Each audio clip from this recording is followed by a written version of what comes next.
Hi, today's good person to know is Dixon Jones. He's marketing director at Majestic SEO. Their company sees 15 times more URLs than there are tweets, or simply put, they see more URLs than there are people on the planet. His talk is about SEO, and Dixon says functionality and not content is king. Whatever you're doing, it's got to be useful for society, so make it different and unique. At Majestic SEO, they feed information into the system and they don't force it upon us. And by that, Dixon says, don't be your own advocate. Google is more of a popularity contest than anything, so give people their dues. His talk is refreshing because Dixon is the first person I know who says, don't try to be highly ranked. Let other organisations such as The Guardian talk on your behalf, because they will be much better advocates than you ever can be. So how do they do it at Majestic SEO? Dixon says, stock up your marketing towers. And by that he says, write press releases and send them to key influential bloggers in the industry and let them know that something's happening and give them the edge.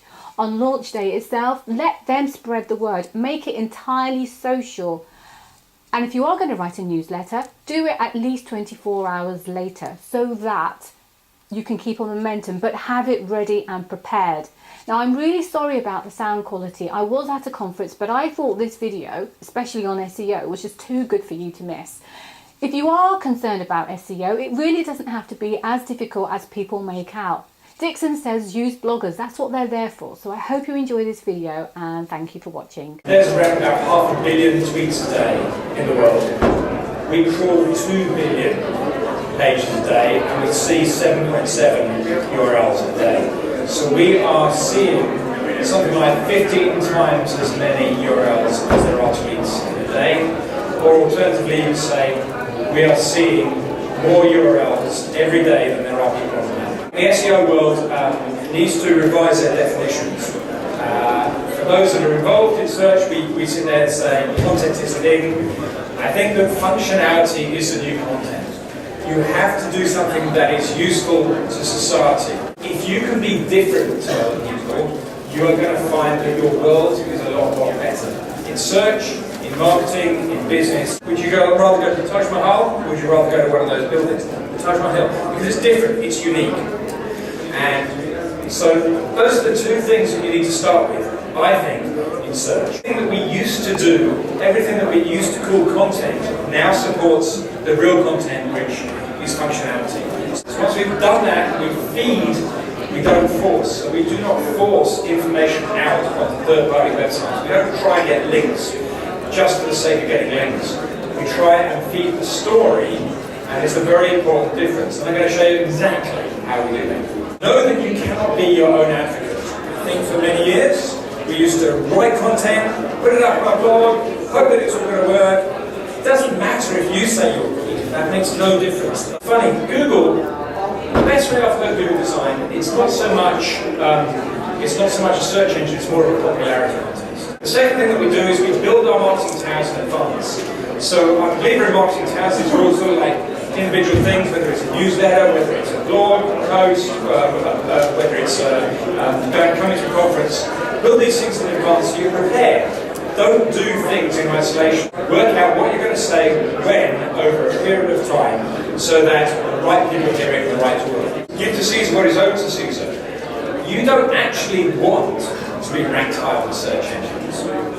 What you want is engagement from your product. So, isn't it better if The Guardian is number one talking about your product than if you're number one talking about your product? Because The Guardian is a better advocate than you are for your own product. And let the Guardians of this world do their stuff, but you go back to making sure that they talk about you. We've got all this data, we're crawling billions of web pages every day, let's do something. So we had a thing called AC Rank. We thought, what if we flow that information so that we take things over many, many layers?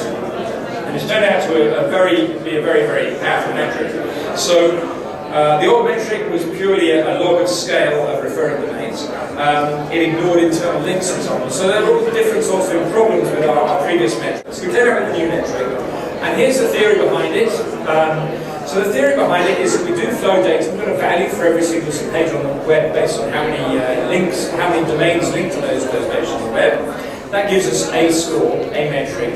But as we flow that in an algorithm decay, we can sit there and make assumptions about pages that we haven't possibly yet seen or crawled.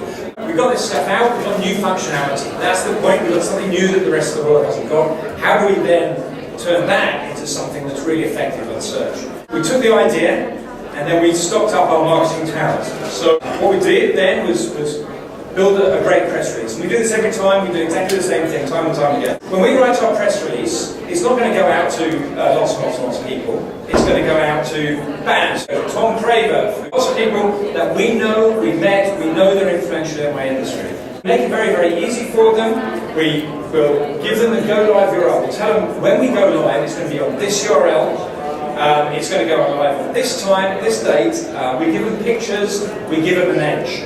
Because we would rather somebody who's influential in our context to tell everybody in the world rather than us telling themselves. We also use another marketing talent, which is ambassadors. Around the world, we have people that like our product, that have been noted for saying good things about our product. We bring them into a little ambassador program, so we will give them an edge. We'll give them more information about the product before it goes live. We'll keep them ahead of the curve so that they're more knowledgeable. So that when the story does break, and if it goes on Twitter, there's somebody, whatever time zone it may be in, that can help anybody that asks about it and give a little bit more information. So we've got some kind of gravitas. We write the newsletter in advance, we prep it up, but we'll only send it out at least 24 hours after the initial announcement. What we're trying to do here is build up such a credible, such a mass of stuff that it's going to be very difficult for the search engines to get it wrong once we've done it. We'll tell the influencers in the industry, and it doesn't matter what industry you're in, you should know them all,